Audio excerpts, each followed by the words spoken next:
Hi అండి, నమస్తే. Welcome to Rohini Krishna's. ఈరోజు వీడియో మేము మొన్న మంత్రాలయం వెళ్ళాం కదండి. ఆ మంత్రాలయానికి ఎలా వెళ్ళాలి, రూమ్స్, అట్లా పూర్తి వివరాలు కూడా నేను లాస్ట్ వీడియోలో చెప్పాను కదా. ఒకవేళ ఆ వీడియో చూడకపోతే తప్పకుండా చూడండి.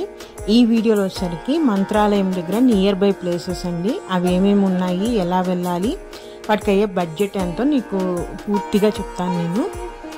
సో మేము దర్శనం అయిపోయిన తర్వాత కొంతసేపు గుడిలోనే కూర్చున్నామండి. అంటే ప్రసాదం కోసం వెళ్ళారు. సో మేము టెంపుల్లోనే ఈ విధంగా కొంతసేపు కూర్చొని ఆ టెంపుల్ని చూసినాం. చూసారా, ఇప్పుడు మీరు చూసేదండి మంత్రాలయంలో ఈ ప్రసాదమే దొరుకుతుంది. దీన్ని పరిమళ ప్రసాదం అంటారు. ఇది మనకి కొంచెం కొబ్బరి బర్ఫీ లాగా ఉంటుంది. చాలా బాగుందండి టేస్ట్ కూడా. ఈ విధంగా మనకి అక్కడ ప్రసాదం అనేది దొరుకుతుంది. మేము ప్రసాదం తీసేసుకొని కొంతసేపు టెంపుల్లో ఈ విధంగానే కూర్చొని ఇంకా నియర్ బై ప్లేసెస్కి ఏమేమి ఉన్నాయో చూద్దామని వెళ్ళాము. మేము మా వరకు ఒక వెహికల్ తీసుకున్నామండి.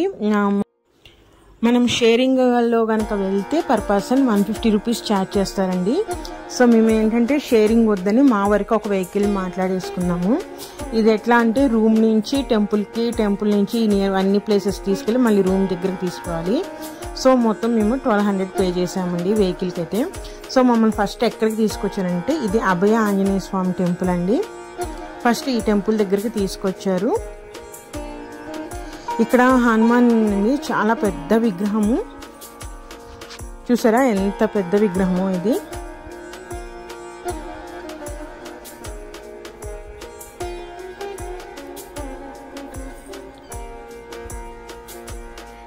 మేమైతే ఈ హనుమాన్ చుట్టూ ఒక ప్రదక్షిణ చేసేసుకొని ఇంకా అక్కడ తీర్థం తీసేసుకొని ఇంకా బయలుదేరామండి నెక్స్ట్ దానికి. చాలా బాగుంది ఈ టెంపుల్ అయితే. చుట్టూరు కూడా చాలా గ్రీనరీగా, చాలా చెట్లని, చాలా ప్రశాంతంగా ఉంది ఈ టెంపుల్.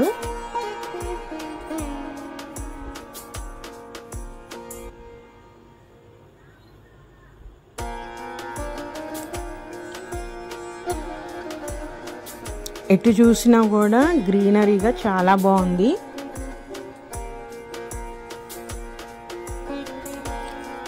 సో మేము ఇలా ప్రదక్షిణ చేసేసుకొని ఇంకా అక్కడ స్వామికి మొక్కొని తీర్థం తీసేసుకొని మళ్ళీ వేరే ప్లేస్కి స్టార్ట్ అయ్యామండి. అది వచ్చేసరికి పంచముఖ ఆంజనేయ స్వామి అండి.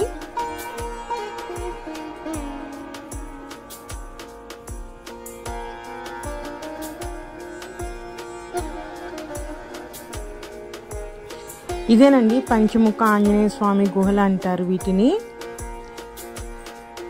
బయట ఈ విధంగా షాపులు ఇవన్నీ ఉంటాయి. మన వెహికల్స్ అనేవి వచ్చిన వెహికల్స్ అన్నీ అంటే ఈ టెంపుల్ బయటేనండి, అక్కడ స్టాప్ చేసేసి మనం ఇట్లా లోపలికి టెంపుల్ లోపలికి ఎంటర్ అవ్వాలి. చూసారా వెహికల్స్ అన్నీ కూడా ఈ విధంగా పార్క్ చేసేస్తారు బయటే.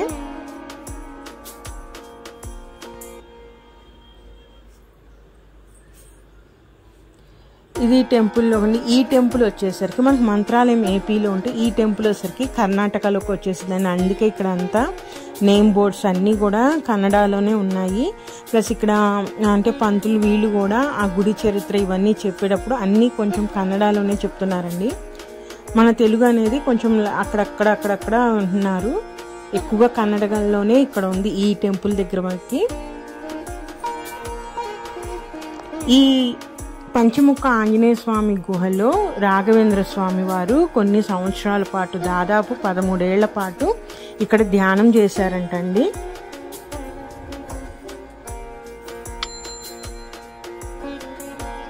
చూసారా ఈ విధంగా స్టెప్స్ ఎక్కి పైకి వెళ్ళాలి. మనకి లోపల స్వామివారిని తీయటానికి లేదు కాబట్టి నేను లోపల షూట్ చేయలేదు. ఆ టెంపుల్ దర్శనం చేసుకున్న తర్వాత కిందకు వచ్చేస్తే ఈ విధంగా ఇంకా చాలా టెంపుల్స్ ఉంటాయండి. అంటే లక్ష్మణ గుహ అని, ఆ స్వామివారు ఎక్కడైతే ధ్యానం చేశారో ఆ ప్లేస్, ఇవన్నీ కూడా కింద మనం చూడవచ్చు. టెంపుల్లో దర్శనం చేసేసుకొని కిందకు వచ్చేస్తున్నాం మేము.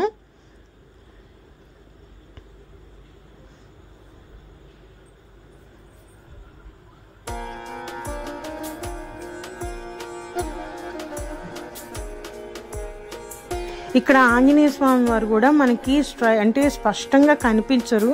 మాకు అసలు స్వామి ఎక్కడున్నారన్న వెతికేసరికి లైన్లో వచ్చేసామండి. కాకపోతే అక్కడ ఫొటోస్ చూసి ఓహో ఇలా అంటే మనకు ఒక గుహలో మనకి కనిపించదు విగ్రహం కానీ ఒక రూపం కానీ ఏమి ఉండదు. మనకి ఆ ఫొటోస్ చూస్తేనే మనకు అర్థమవుతుంది. సో మేము ఆ దర్శనం చేసేసుకొని కిందకు వచ్చేసాము. ఆ చరిత్ర విందామన్నా కూడా అక్కడ కన్నడంలోనే చెప్తా ఉన్నారండి. సో మనం కవిని మనం తెలుసుకోవాలి. ఇంకా వాళ్ళు చెప్పిన ప్రకారం అయితే ఇక్కడ రాఘవేంద్ర స్వామి వారు 13 ఏళ్ల పాటు ఇక్కడ ధ్యానం చేశారంట.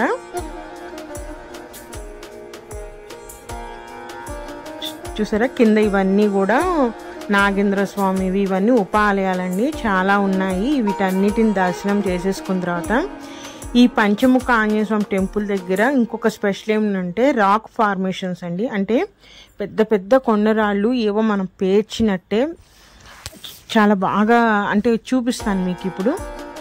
ఇది కొండ దిగేసిన తర్వాత పైన ఆంజనేయ స్వామి టెంపుల్ అండి.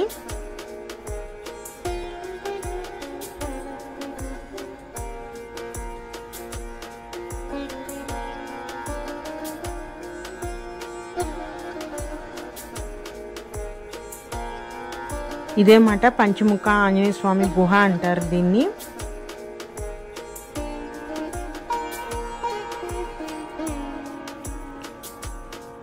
మీకు ఇందాక రాక్ ఫార్మేషన్స్ అని చెప్పాను కదా, ఇవి సహజ సిద్ధంగా అంటే మనకి న్యాచురల్గానే ఆ విధంగా ఏర్పడ్డాయండి. చూసారా పెద్ద పైన పెద్ద కొండరాయి, కింద జస్ట్ చిన్న రాయి మీద పైది అట్లా నిలబడి ఉందండి.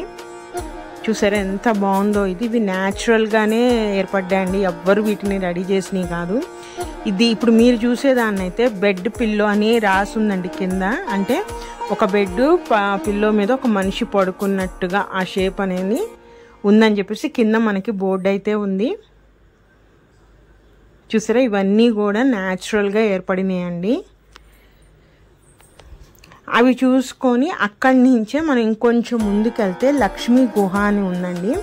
ఆ గుహలో ఏంటంటే లక్ష్మీ అమ్మవారిది ఉన్నది. చూసారా ఈ విధంగా రూట్ ఉందండి. ఆ రూట్ వరకు ఇట్లా నడుచుకుంటూ వెళ్ళి మనము ఆ గుహ దగ్గరికి వెళ్ళి మనం అమ్మవారిని దర్శించుకోవాలి. ఆ గుహలో ఏమంటే దర్శనం చేసుకునేటప్పుడు మనము ఒక 100 రూపీస్ పే చేస్తే మనకి లక్ష్మీ యంత్రం అనేది ఒక ఫోటో ఇస్తున్నారు. అది తెచ్చుకొని మన ఇంట్లో బీరువాలో పెట్టుకుంటే మంచి జరుగుతుందని అక్కడ వాళ్ళ నమ్మకం అండి అదంతా.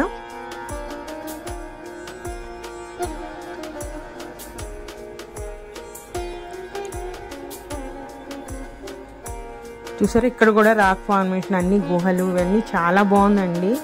నేచర్ అయితే చాలా బాగుంది చూస్తానికి. మేము లోపల అమ్మవారిని దర్శనం చేసేసుకొని బయటకు వచ్చేసాము. ఇంకా ఇక్కడ నుంచి మనకి పంచముఖ ఆంజనేయ స్వామి గుహ కూడా కనిపిస్తుంది.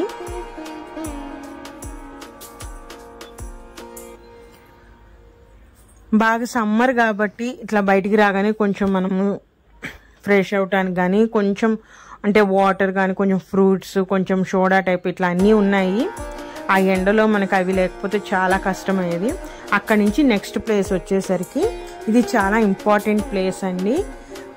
ఇది మీరు చూస్తున్నది అయితే తుంగభద్ర నది బిచ్లాదేవి టెంపుల్ దగ్గర అండి. ఇదంతా కూడా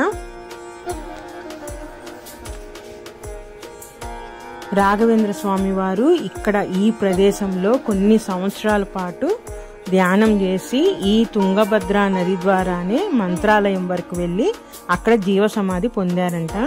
ఈ ప్లేస్ ఏంటంటే రాఘవేంద్ర స్వామి వారి ప్రియ శిష్యులైన అప్పనాచార్యులదండి. ఆయన సమాధి ఇక్కడే ఉంది. సో అప్పనాచార్యుల వారు రాఘవేంద్ర స్వామి వారు ఈ ప్రదేశంలోనే కొన్ని సంవత్సరాల పాటు ధ్యానం చేస్తూ ఉన్నారంట. ధ్యానం చేసి చివరికి ఆ తుంగభద్ర నది ద్వారా ఆ నదిలో గుండా నడుచుకుంటూ వెళ్ళి మంత్రాలయం వెళ్ళి అక్కడ రాఘవేంద్ర స్వామి వారు జీవ సమాధి పొందారని స్థల పురాణము.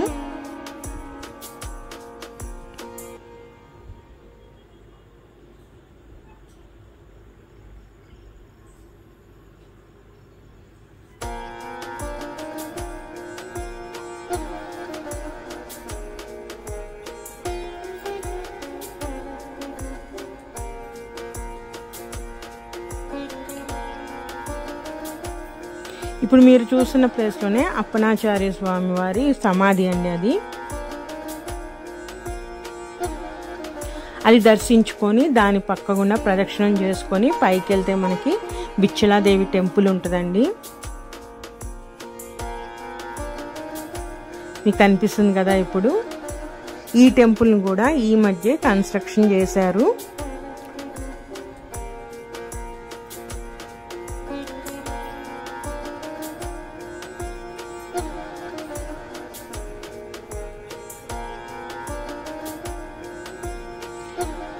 రాఘవేంద్ర స్వామి వారు ఈ అమ్మవారిని పూజిస్తూ ఇక్కడే ధ్యానం చేస్తూ ఉన్నారంటండి. సో మనం టెంపుల్కి వెళ్ళి దర్శనం చేసుకుందాం.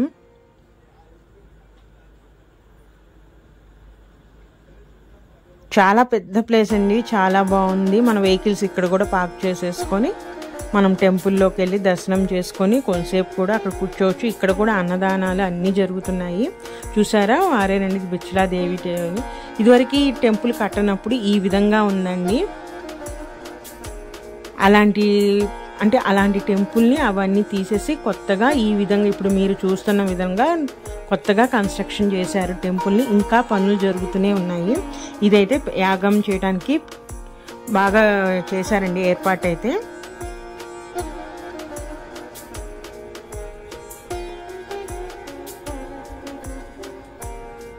చాలా బాగుంది. చూసారా, బిచ్చలమ్మ టెంపుల్కి దారి అని ఉంది. మేము ఆ దర్శనం చేసుకొని బయటికి ఇలా వచ్చే కానీ ఇక్కడ కూడా మనకు అన్ని ఫుడ్ కంటే మజ్జిగ కానీ లైట్గా కూల్ డ్రింక్స్, లైట్ బ్రేక్ఫాస్ట్గా ఇట్లా అన్నీ దొరుకుతున్నాయి ఇక్కడ. మేమైతే ఇక్కడ మజ్జిగ తీసుకున్నామండి. చాలా టేస్టీగా ఉంది, చాలా బాగుంది మజ్జిగ అయితే.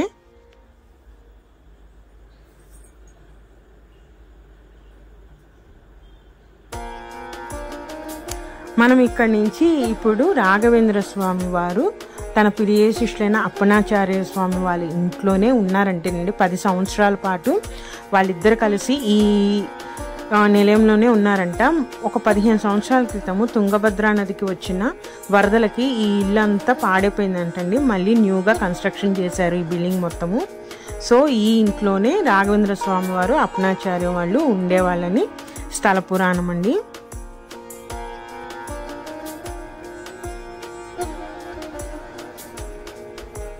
మనము ఈ ఇంట్లోకి వెళితే మనకు అక్కడ ఆయన పడుకున్న ప్రదేశము, రాఘవేంద్ర స్వామి వారు పూజించిన స్వామివారు, అట్లానే ఈ ఇంట్లో ఒక నాగేంద్ర స్వామి వారు పెద్ద పుట్ట ఉండేదంటండి. దాంట్లో నాగేంద్ర స్వామి వారు ఉండేవాళ్ళంట. అయితే భక్తులు చూస్తానికి వచ్చినప్పుడు ఆ స్వామిని చూసి భయపడుతున్నారని రాఘవేంద్ర స్వామి వారు దేవుడికి నాగేంద్ర స్వామి వారికి పూజ చేస్తే ఆయన అక్కడే శిల రూపంలో వెలిసేవారిని, అక్కడ అదే ఇంట్లో అలా శిల రూపంలో వెలిసారని అక్కడ పంతులు గారు కానీ అక్కడ స్థల పురాణం అండి అది. ఇప్పటికీ ఆ శిల అక్కడే ఉంటుంది. అట్లానే దాని పక్కన చెట్టును కూడా అలానే ఉంచారు. ఇక్కడ చాలామంది కూడా పూజలండి, పిల్లలు పుట్టని వాళ్ళు, ఏదైనా అనారోగ్యంగా ఉన్న వాళ్ళు, దీర్ఘకాలిక రోగాలు ఉన్న వాళ్ళు కూడా ఇక్కడ అనేక రకాలైన పూజలు చేయించుకుంటున్నారు. ఇప్పుడు మీరు చూస్తున్న ప్లేస్లోనే మధ్యలోనే రాఘవేంద్ర స్వామి వారు నిద్రించేవారంట. ఆ ప్లేస్ అంటండి ఇదంతా.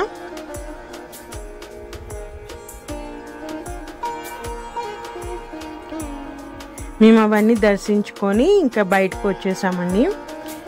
మేమైతే ఈ ప్లేసెస్ చూడడానికి 11కి స్టార్ట్ అయ్యాము. 11కి స్టార్ట్ అయినాయి, 2కి కంప్లీట్ అయ్యింది. అంటే 2 o'clockకి మేము ఇప్పుడు మరి చూపిస్తున్న ఆ ఇంట్లో నుంచి బయటకు వచ్చాము. అంటే ఇంకా చూడాల్సిన ప్రదేశాలన్నీ అయితే అయిపోయినాయి.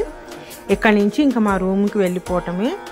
ఈ ప్లేస్లో వంకాయ బజ్జీలు బాగా దొరుకుతున్నాయండి. అంటే ప్రతి స్టాల్లో కూడా ఈ బజ్జీలు వేస్తున్నారు. మేము కూడా ఒక ప్లేట్ తీసుకొని టేస్ట్ చేసాము. పర్వాలేదు, బాగానే ఉన్నాయి వంకాయ బజ్జీలు అనేది. సో మేము అన్నీ దర్శనం చేసుకొని మళ్ళీ రూమ్కి వెళ్ళిపోయి ఒక 1 hour పాటు రెస్ట్ తీసుకున్నామండి. అంటే లంచ్ కూడా చేసాం. మధ్యాహ్నం బయటే మంత్రాలయంలోనే చేసాము. మేము లంచ్ చేసేసుకొని ఒక 3-3:30 కల్లా రూమ్కి వెళ్ళిపోయి మేము ఒక 5 వరకు రెస్ట్ తీసుకొని మళ్ళీ 5 o'clock లేచి స్నానాలు చేసేసుకొని మళ్ళీ ఈవినింగ్ దర్శనం కోసమని వెళ్ళామండి. దర్శనం చేసేసుకొని బయటకు వచ్చి ఈ విధంగా టిఫిన్స్ చేసేసి మళ్ళీ మా తిరుగు ప్రయాణం స్టార్ట్ అయింది. ఇవంతా కూడా షాపింగ్ మాల్, అంటే షాపింగ్ మాల్స్ కాదు కానీ మనం ఎక్కడికి వెళ్ళినా, ఏ టెంపుల్స్ దగ్గరికి వెళ్ళినా ఇలాంటి షాపులు మనకు కనిపిస్తూనే ఉంటాయి కదా. ప్లస్ ఇక్కడ స్ట్రీట్ ఫుడ్ వచ్చేసరికి ఎక్కువగా మనకి ఉగ్గాని బజ్జీ అనేది బాగా దొరుకుతుందండి. మనకి ఇక్కడ రాయలసీమ స్పెషల్ కదా ఉగ్గాని బజ్జీ అనేది.